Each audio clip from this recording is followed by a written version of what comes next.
Daily மயிலுக்கு சாப்பாடு போடுவோம், வந்து சாப்பிடுறது பாருங்கள். பக்கத்தில் போனால் ஓடி போயிடும். பிடிச்சிருந்தா சப்ஸ்கிரைப் பண்ணுங்கள், லைக் பண்ணுங்கள். டெய்லி காலையிலையும் சாயந்தரமும் சாப்பாடு போட்டுருவோங்க.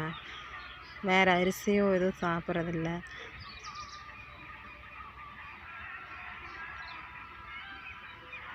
பாருங்கள், நிறையா வருது.